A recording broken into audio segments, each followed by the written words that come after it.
Halo,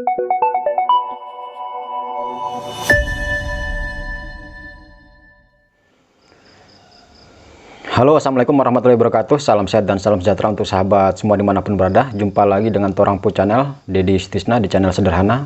Lagi-lagi menyapa sahabat semua, pace-mace, kakak adik dimanapun berada. Semoga selalu dalam keadaan sehat walafiat, tanpa kekurangan sehat apapun, dan semoga selalu dilancarkan dalam setiap urusan. Amin. Sahabat semua, dalam kesempatan video kali ini, izinkan saya akan menyusun atau menyajikan latihan soal kembali FAT 5-nya sebagaimana permintaan daripada rekan-rekan kami, sahabat semua di luaran sana yang menginginkan agar kami bisa membuat latihan soal FAT 5-nya, dan semoga bermanfaat untuk sahabat semua dimanapun berada yang akan mengikuti seleksi SKD di berbagai tempat di wilayah Nusantara. Meskipun di hari kemarin tanggal 20 Senin kemarin sudah dilaksanakan di BKN Serang, berarti sudah ada 2 lokasi. Yang pertama di NTT, kemudian yang kedua di Serang kemarin, dan masih tersisa sampai dengan bulan Oktober teman-teman yang akan mengikuti seleksi SKD, dan semoga diberikan kelancaran, kemudahan dalam pengerjaan soal-soal nantinya, dan tercapai harapan daripada semua sahabat di luaran sana. Amin. Sahabat, langsung saja torang tak usah berlama-lama lagi, langsung saja kita beranjak ke latihan soal, dan ini latihan soal yang coba kami susun. Oke sahabat semua, di layar kaca sahabat semua sudah terlihat soal nomor 1. Namun sebelum kami jawab, kami bahas soal nomor 1 hingga akhir, izinkan saya mengingatkan kembali tentang apa itu Kepmen KP nomor 14 tahun 2012. Jadi Kepmen KP nomor 14 tahun 2012 adalah Kepmen yang mengatur tentang pedoman umum penumbuhan dan pengembangan kelembagaan pelaku utama perikanan. Nah, di dalam Kepmen tersebut juga telah disampaikan bahwa kelompok perikanan dibagi menjadi 3 kelas. Mungkin sahabat semua masih ingat 3 kelas kelompok itu apa aja. Yang pertama adalah kelas pemula dengan bobot scoringnya itu 0 sampai dengan 350, dan piagam atau sertifikatnya ditandatangani oleh Pak Kades ataupun Pak Lurah. Kelas kelompok yang kedua adalah kelas madya dengan penilaian, skor penilaiannya adalah 351 sampai dengan 650, dan piagam atau sertifikat pengukuhannya ditandatangani oleh Pak Camat. Dan yang terakhir kelas kelompok utama, scoringnya 651 sampai dengan 1000, dan piagam atau sertifikat pengukuhannya ditandatangani oleh Pak Bupati. Demikian mungkin sahabat yang perlu saya ingatkan di awal. Langsung saja kita hajar nomor 1. Soal nomor 1, sesuai dengan amanah Kepmen KP nomor 14 tahun 2012, kelembagaan pelaku utama perikanan dapat diklasifikasikan ke dalam beberapa kelas dengan memperhatikan titik-titik kecuali: A. Penguasaan teknologi, B. Pengorganisasian, C. Skala usaha, D. Akses informasi dan teknologi, E. Akses informasi pasar. Mungkin sahabat sudah bisa menerka kira-kira jawabannya yang mana option dari A sampai ini. Saya akan coba bahas sahabat. A. Penguasaan teknologi. Saya pikir ini menjadi hal yang perlu diperhatikan dalam kita mengklasifikasikan kelas kelompok ya, karena ini menjadi penting bagaimana mereka menguasai teknologi dengan segmentasi usaha yang dikerjakan. Kemudian pengorganisasian, namanya kelompok adalah sebuah organisasi, berarti ini sangat masuk hal yang perlu diperhatikan. Kemudian skala usaha, jelas karena kelompok itu dibentuk dengan mempertimbangkan mereka punya usaha atau tidak, seperti itu. Kemudian antara D dengan E ini agak-agak mirip ya, tapi saya yakin ada 2 pilihan nih yang bukan bagian dari yang perlu diperhatikan. Kalau akses informasi dan teknologi ini memang betul bagian dari tugas penyuluh perikanan dalam memfasilitasi akses informasi atau ipteknya, juga informasi pasar. Namun kembali lagi bahwa ini merujuk kepada Kepmen KP 14 2012, dan ini otomatis dituangkan di dalam Kepmen KP tersebut. Nah, yang bukan atau yang kecuali di sini untuk poin 1 adalah jawaban D ya sahabat ya. Jadi akses informasi dan teknologi ini bukan menjadi bagian yang perlu diperhatikan dalam mengklasifikasikan kelas kelompok ya, seperti itu sahabat. Nah, perlu saya sampaikan juga, dalam kita mengklasifikasikan kelas kelembagaan itu ada 6 hal yang perlu diperhatikan. Kalau 4-nya sudah di sini: penguasaan teknologi, pengorganisasian, skala usaha, dan kemudian akses informasi pasar. Duanya lagi adalah tentang kerjasama atau kemitraan, dan yang keenamnya adalah kemampuan permodalan. Seperti itu sahabat. Jadi ada 6 yang perlu diperhatikan dalam kita mengklasifikasikan kelembagaan kelas kelompok. Seperti itu. Sampai di sini mudah-mudahan teman-teman mengerti dan paham. Jadi jawaban nomor 1 yang bukan bagian dari klasifikasi dalam ketentuan kelas adalah akses informasi dan teknologi. Next, kita lanjut ke soal nomor 2. Sesuai dengan amanah Kepmen KP nomor 14 tahun 2012, aspek penilaian kelompok pelaku utama kegiatan perikanan diukur berdasarkan A. 5 jenis kemampuan dan 42 indikator. B. 4 jenis kemampuan dan 42 indikator. C. 3 jenis kemampuan dan 42 indikator. D. 2 jenis kemampuan dan 42 indikator. E. 1 jenis kemampuan dan 42 indikator. Nah, untuk menjawab soal nomor B, di soal nomor 4 pernah saya sampaikan bahwa dalam kita menentukan penilaian kelompok itu perlu diukur berdasarkan beberapa kemampuan. Kalau sahabat masih ingat, dan mudah-mudahan ingat ya, dan saya akan ingatkan kembali sahabat, aspek kita untuk melakukan penilaian itu ada, ayo kita hitung aja dulu, kita sebutkan. Yang pertama adalah aspek perencanaan, 1. Yang kedua adalah kemampuan berorganisasi. Yang ketiga adalah akses kelembagaan. Yang keempat adalah kemampuan wirausaha. Dan yang kelima adalah apa sahabat? Yang kelima adalah kemandirian. Yang kelima. Berarti kalau kita lihat soal nomor 2, sahabat sudah bisa menerka jawaban yang mana? Jawabannya adalah 5 jenis kemampuan dan 42 indikator, begitu ya.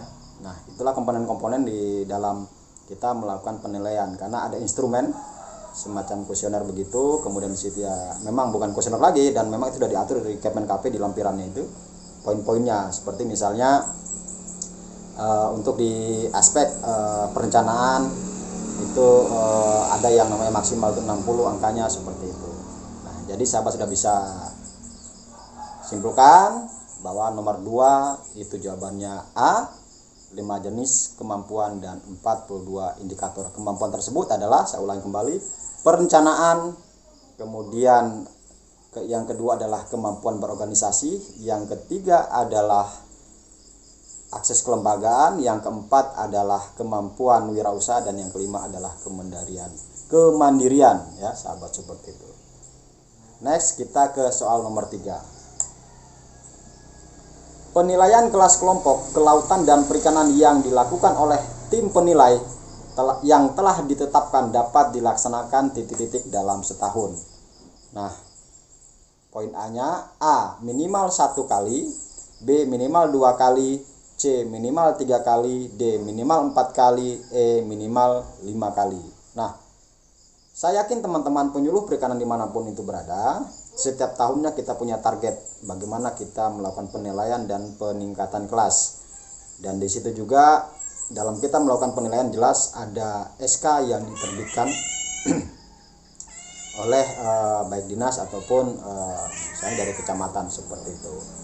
Nah, bisa kita bayangkan kalau kita kerjakan 2 kali, 3 kali, saya pikir kita buang waktu, energi, dan biaya di situ kan. Nah, seperti itu. Nah, sesuai dengan keputusan Menteri KP nomor 14 tahun 2012, penilaian dapat dilakukan minimal 1 kali dalam setahun. Seperti itu sahabat. Jadi sahabat sudah tahu jawabannya yang mana. Jawaban yang tepat di soal nomor 3 adalah A. Demikian ya sahabat, nomor 3-nya. Kita next ke nomor 4. Prinsip penilaian kelas kelompok kelautan dan perikanan harus mempertimbangkan beberapa persyaratan, kecuali A. Sahih atau valid, B. Objektif, C. Keterandalan atau variabel, D. Efisien, E. Subjektif.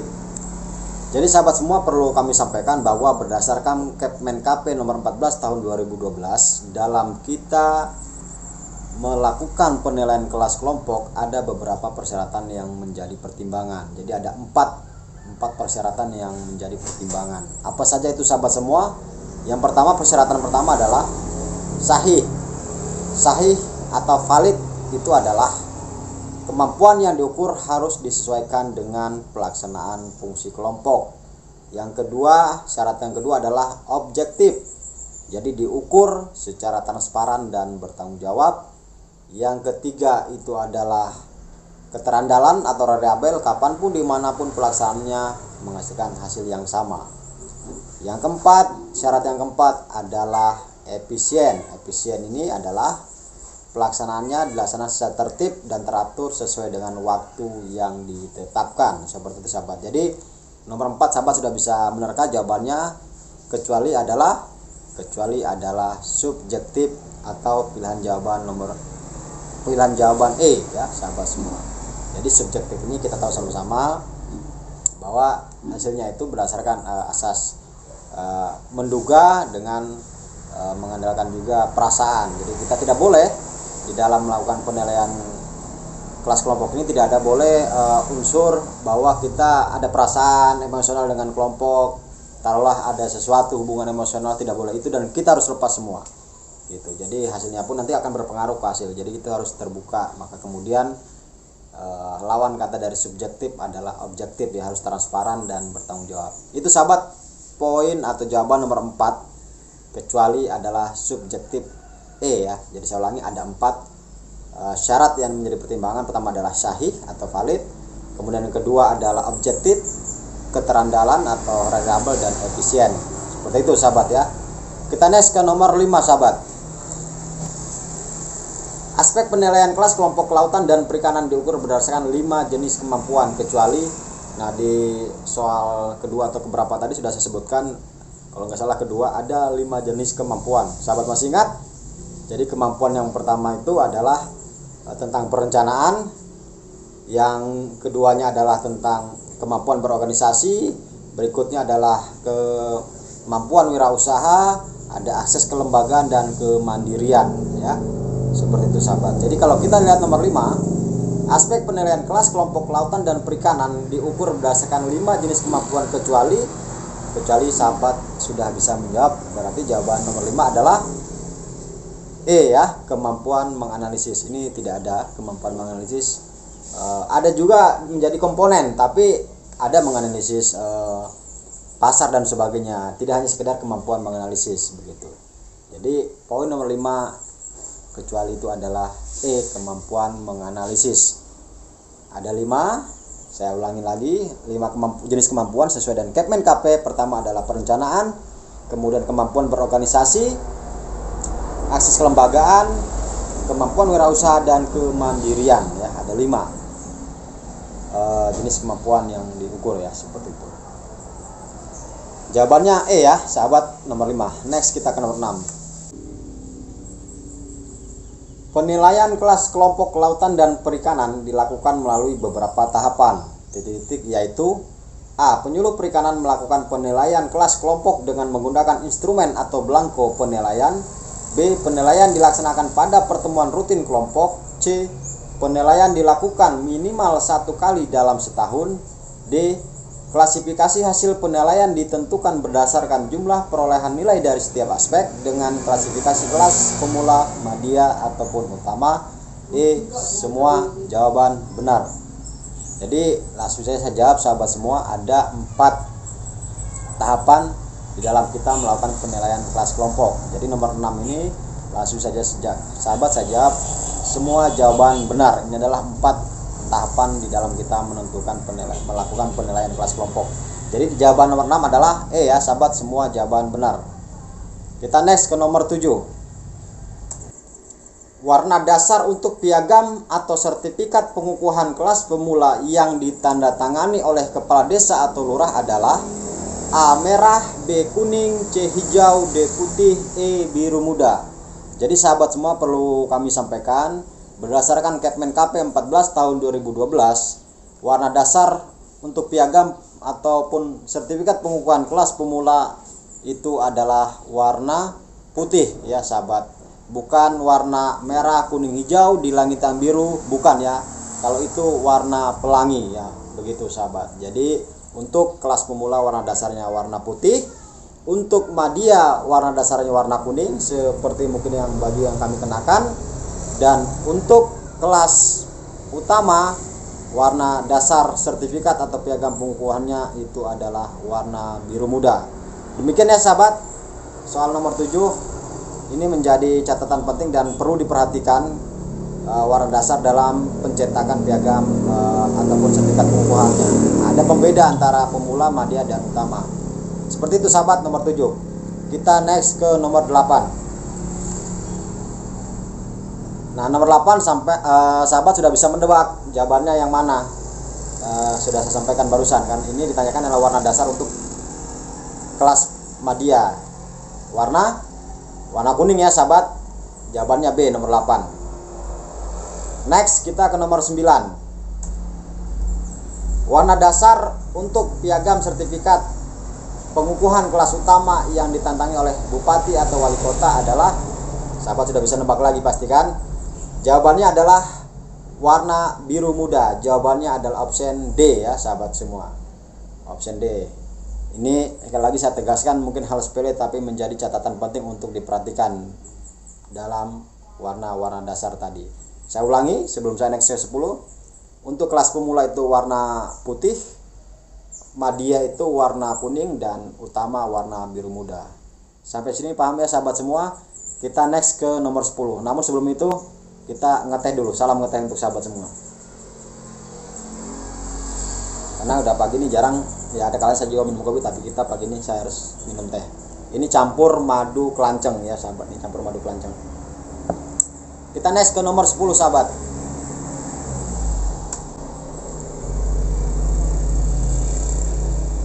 Pemberian penghargaan atau penetapan peningkatan kelas kemampuan kelompok berdasarkan jenis kemampuan dan indikator yang telah diidentifikasi atau diverifikasi oleh tim penilai adalah definisi A. Penilaian kelas kelembagaan, B. Penghargaan kelas kelembagaan, C. Pengukuhan kelas kelembagaan, D. Peningkatan kelas kelembagaan, E. Semua jawaban benar.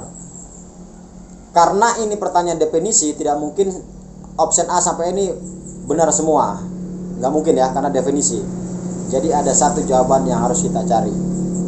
A. Penilaian kelas kelembagaan. Saya pikir bukan, karena ini adalah bentuknya reward, apresiasi, kan begitu. Jadi sudah melalui proses penilaian, kan begitu ya sahabat. Jadi option A ini bukan ya, bukan definisi dari pemberian penghargaan. B. Penghargaan kelas kelembagaan. Saya pikir juga bukan, karena ada kata pemberian di awal soalnya tadi, kan begitu. Jadi ini pasti bukan penghargaan kelas kelembagaan. D. Peningkatan kelas kelembagaan. Ya, peningkatan ini bagian dari tadi sahabat, dari penilaian gitu kan. Jadi bukan. E. Semua jawaban benar. Otomatis saya bilang tadi impossible kalau semua jawaban benar karena definisi. Jadi sahabat bisa nebak jawabannya adalah C. Pengukuhan kelas kelembagaan. Definisi tentang pengukuhan kelas kelembagaan ini diatur di dalam Kepmen KP 14 tahun 2012 ya sahabat ya. Jadi nomor 10 jawabannya C ya sahabat. Kita lanjut ke nomor 11. Pengukuhan dan atau pengakuan terhadap kelembagaan pelaku utama merupakan salah satu bentuk penghargaan atas karya dan prestasi yang telah dicapai kelompok. Salah satu tujuan dari pelaksanaan pengukuhan kelas kemampuan kelompok adalah A. Tumbuh dan berkembangnya dinamika kelembagaan dalam berorganisasi untuk memanfaatkan peluang ekonomi. B. Tumbuh dan berkembangnya rasa bangga penyuluh. C. Tumbuh dan berkembangnya rasa bangga dinas terkait. D. Tumbuh dan berkembangnya rasa bangga kepala desa. E. Semua jawaban benar. Oke sahabat, nomor 11 coba kita gali satu-satu. Kita abaikan dulu semua jawaban benar. D. Tumbuh dan berkembangnya rasa bangga kepala desa. Meskipun keberadaan atau domisili kebanyakan kelompok itu di sebuah desa, namun saya pikir desa bisa berperan sebagai tim ketika ada delegasi dari Pak Camat, karena kalau di desa berarti itu ranah daripada Pak Camat gitu. Namun bukan menjadi sebuah kebanggaan untuk kepala desa ketika ada kelompok yang ditumbuhkan begitu. Jadi yang D ini bukan ya sahabat. Tumbuh dan berkembangnya rasa bangga dinas terkait. Sama halnya dengan kepala desa tadi. Dinas ataupun camat atau kepala desa bisa menjadi sebuah tim penilai begitu ya. Jadi ini saya pikir mungkin di luar itu mereka bangga gitu. Tapi ini bukan menjadi domain ataupun menjadi tujuan dari maksud pelaksanaan pembukaan kelas tadi. B. Tumbuh dan berkembangnya rasa bangga penyuluh, apalagi penyuluh yang menginisiasi dan juga bisa menjadi tim penilai gitu ya sahabat. Jadi penyuluh dinas kepala desa ini saya ulangi bisa menjadi kebanggaan, namun bukan berarti ini adalah maksud dari tujuan pengukuhan. Jadi sahabat bisa tebak, jawabannya adalah opsi pilihan A. Jadi maksud tujuan dari pelaksanaan pengukuhan ini adalah salah satunya adalah tumbuh dan berkembangnya dinamika kelembagaan dalam berorganisasi untuk memanfaatkan peluang ekonomi. Jadi yang 11 jawabannya adalah A ya sahabat. Kita next ke nomor 12. Kemampuan mengidentifikasi potensi wilayah dan sumber daya perikanan yang ada di lingkungannya dengan nilai maksimal 60 adalah indikator penilaian kelas kelompok dari aspek A. Perencanaan, B. Kemampuan berorganisasi, C. Akses kelembagaan, D. Kemampuan wirausaha, E. Kemandirian. Jadi opsi A sampai ini adalah 5 jenis kemampuan yang di soal sebelumnya sudah saya sampaikan. Nah, pertanyaan nomor 12 ini adalah indikatornya ataupun komponen daripada aspek tadi, kemampuan tadi sahabat. Jadi coba kita lihat kemampuan mengidentifikasi potensi wilayah. Di soal sebelumnya sudah saya sampaikan di part 4. Untuk memulai segala sesuatunya, melaksanakan penyelenggaraan penyuluhan, maka seorang penyuluh perikanan perlu melakukan kegiatan yang namanya mengidentifikasi potensi wilayah. Apakah wilayah tersebut berpotensi di sektor kelautan perikanan ataupun dalam hal ini bisa budidaya, bisa pengolahan dan sebagainya gitu ya. Dan itu nanti setelah kita identifikasi baru kita bisa susun namanya mungkin dalam sebuah bentuk program penyuluhan, kemudian turunannya dari program penyuluhan bisa RKP, rencana kerja tahunan, turunannya juga bisa rencana kerja bulanan.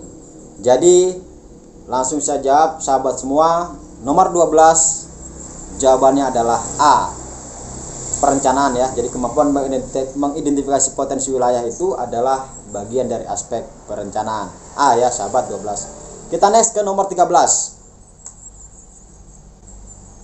Kemampuan dalam mengembangkan kelompok adalah indikator penilaian kelas kelompok dari aspek A. Perencanaan, B. Kemampuan berorganisasi, C. Akses kelembagaan, D. Kemampuan wirausaha, E. Kemandirian.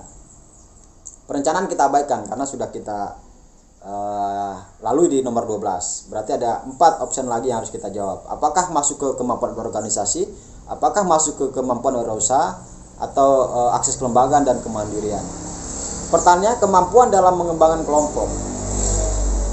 Nah, penyuluh punya peranan juga gitu. Bagaimana kemudian menginisiasi, memfasilitasi agar kelompok itu yang kita bina bisa berkembang dan baik kan begitu. Namun yang menjadi domain bagaimana bisa mengembangkan kelompok jelas seperti begini. Kita ini penyuluh sudah mencoba menginisiasi bagaimana mereka melakukan pendekatan, tapi kalau dari mereka sendiri tidak mau berkembang, yo angel juga gitu sahabat. Angel itu kan begitu ya. Jadi ini adalah bagaimana kembali ke kelompok, bagaimana organisasi itu ditata dengan baik, berpikir ke depan untuk bagaimana bisa punya kemampuan dari mereka, berangkat dari mereka, dari oleh untuk mereka sendiri begitu kan. Dari pembahasan sekilas ini sahabat semua sudah bisa menjawab kira-kira jawaban nomor 13 ini opsinya apa. Jadi opsi nomor 13 adalah jawabannya B ya, kemampuan berorganisasi. Kita lanjut ke nomor 14 dan nomor 13 adalah jawabannya B ya sahabat. Nomor 14, kemampuan dalam mengembangkan simpul jaringan kelembagaan adalah indikator penilaian kelas kelompok dari aspek A. Perencanaan, B. Kemampuan berorganisasi, C. Akses kelembagaan, D. Kemampuan wirausaha, dan E-nya kemandirian. Oke, perencanaan kita lewatkan, kemampuan berorganisasi kita lewatkan, berarti ada 3 pilihan: akses kelembagaan, kemampuan wirausaha, dan kemandirian. Pertanyaannya kemampuan dalam mengembangkan simpul jaringan, jejaring kerja. Kira-kira sahabat saya yakin sudah bisa menebak gitu, karena kalau kita mau mengembangkan simpul jaringan, kadang-kadangnya kita juga dituntut, ya bukan tidak mungkin, kadang-kadang kita berafiliasi, bergabung dengan sebuah organisasi lainnya. Kita membangun simpul jaringan begitu. Kita membangun bagaimana agar terkoneksi dan baik mencapai maksud dan tujuan dari organisasi gitu. Sampai sini jelas ya sahabat. Nomor 14 jawabannya adalah akses kelembagaan. Kita next ke nomor 15. Kemampuan dalam menganalisis peluang pasar adalah indikator penilaian kelas kelompok dari aspek A. Perencanaan, B. Kemampuan berorganisasi, C. Akses kelembagaan, D. Kemampuan wirausaha, E. Kemandirian. Kita abaikan dulu sementara. Kita abaikan perencanaan, poin A-nya, B-nya itu kemampuan berorganisasi, C-nya akses kelembagaan, karena kita udah lewati di soal barusan kan begitu. Di dalam sebuah kelompok juga perlu kita melakukan mencari menganalisis peluang pasar, karena keterkaitan dengan nantinya dengan produksi yang akan kita hasilkan. Misalnya berapa nanti harga jual gitu. Jadi ada kalanya orang itu siapapun di kebanyakan masyarakat, kadang-kadang kita mau melakukan sebuah usaha tapi kita tidak mengerti proses pasarnya seperti apa, harga jualnya seperti apa begitu. Nah, jadi jawaban nomor 15 sahabat sudah bisa tebak. Jawaban 15 adalah kemampuan wirausaha ya sahabat ya. Kita next atau di poin asen D-nya ya, nomor 15 adalah D ya. Kita next ke nomor berapa nih sahabat? 16 ya. Kemampuan menganalisis dan memecahkan masalah adalah indikator penilaian kelas kelompok dari aspek. Nah, ini sahabat sudah bisa jawab nih, karena 4, 5 itu 5 aspek, 4-nya sudah saya jawab tadi tuh. Perencanaan, kemampuan organisasi, akses kelembagaan, kemampuan wirausaha. Berarti pasti jawabannya adalah kemandirian ya. Jadi nomor 16 adalah jawabannya E. Kenapa? Jelas tadi kadang-kadang meskipun saya pikir ini juga menjadi tuntutan adalah seorang penyuluh untuk bagaimana membaca, memetakan potensi masalah yang mungkin bakal dan akan terjadi di sebuah kelompok kan begitu. Tetapi yang punya peran besar, yang punya mampu mengelola, mengidentifikasi masalah, kemudian bagaimana memecahkan untuk kemudian bisa mengkoordinasikan dan penyuluh, itu adalah ya kelompok sendiri. Bagaimana kelompok itu mau jadi kelompok yang mandiri kalau belum bisa mengelola ataupun mengidentifikasi masalah, entah itu misalnya konflik internal ataupun ada permasalahan apa di dalam, ataupun berarti identifikasi. Nah, ini menjadi penting untuk kelompok gitu. Jadi ini adalah bagian dari aspek kemandirian agar mereka mandiri seperti itu sahabat. Jadi jawaban 16 adalah E ya sahabat. Kita next ke nomor 17 sahabat. Terima kasih. Demikian dari saya, sekali lagi dengan segala kerendahan hati dan keterbatasan penyampaian dari saya Dedy Trisna dan nama channel Dedy Trisna, mohon maaf yang sebesar-besarnya. Berhubung saya dari Papua dan saat ini terdampar di Sumatera Selatan, maka saya sampaikan Pulau Irian terkenal burung cendrawasih. Cukup sekian dan terima kasih. Akhir kata, wabillahi taufiq wal hidayah. Wassalamualaikum warahmatullahi wabarakatuh. Salam semangat, salam sehat untuk sahabat dimanapun berada. Bravo.